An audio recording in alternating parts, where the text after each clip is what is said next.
Halo, saya Antonius Arif. Kali ini lagi masih membahas cara yang ketiga, bagaimana caranya membuat tim Anda supaya menjadi luar biasa di masa pelambatan ekonomi ini, ya. Bagaimana cara mereka push the limit? Yang ketiga adalah balik lagi juga ke leadernya, ke pemimpinnya.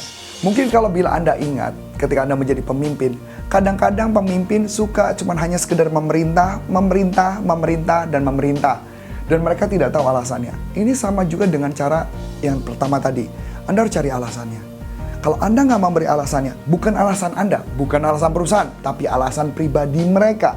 Balik lagi, semua mengenai manusianya, bukan mengenai perusahaan.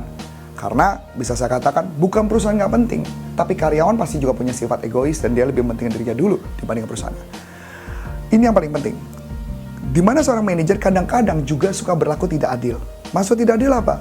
Mereka bisa saja tidak jujur mengenai targetnya.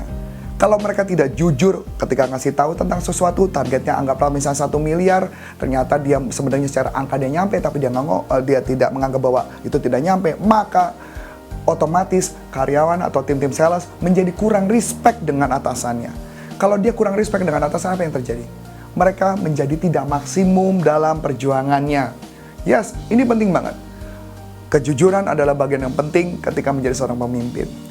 Apalagi khususnya ketika kita berbicara mengenai John C. Maxwell dengan teorinya dia 5 level leadership. Saya tidak membahas secara khusus di 5 level leadership ini, tapi saya hanya membahas 2 level saja. Itu bahas 3 level. 3 level yang akan saya bahas. Level yang pertama adalah mengenai level posisi. Ketika level seorang adalah level posisi, maka dia memerintah by position.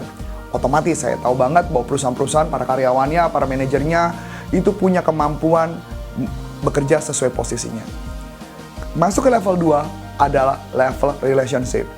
Level relationship adalah hubungan baik dengan timnya. Apakah seorang manajer tahu apa impiannya? Timnya, apa ketakutan mereka? Apa latar belakang mereka? Apa tahu keluarga-keluarga dan sebagainya? Bila Anda tidak tahu, otomatis maka timnya tidak akan maksimum. Di level ketiga, ini yang menarik. Level 3 adalah produksi. Di mana di level 3 produksi ini, seorang karyawan akan bekerja keras, seorang atasan akan kerja keras, maka karyawannya akan mengikuti. Atau seorang pemimpin kerja keras, maka timnya akan mengikuti. Yang menariknya adalah, kalau Anda sudah kerja keras mati-matian, dan lucunya, yang menariknya, dan ini pernah saya rasakan, dan pasti saya yakin para pengusaha-pengusaha atau para manajer pernah ngerasain, Anda sudah mati-matian bekerja, tapi timnya tidak bekerja keras. Pernah kan? Itu terjadi bukan karena salah orangnya tidak mampu, tapi karena Anda di level 2-nya, relationship-nya kurang bagus dengan tim. Kalau level 2 jelek, Anda maka otomatis tidak bisa naik ke level 3. Nah, inilah yang menyebabkan kenapa orang tidak maksimum. Coba dekatkan diri Anda kepada tim Anda. Bergaul dengan mereka. Tahu tentang impian mereka, ketakutan mereka, dan semuanya. Jika Anda tahu, Anda akan bisa mengatur mereka, mengembangkan mereka dengan lebih mudah. Jadi, di sini seorang kepemimpinan akan penting banget untuk mengembangkan tim, khususnya di masa-masa momen ini. So, untuk berikutnya kita akan bahas mengenai goal setting di sesi video berikutnya. Sampai jumpa.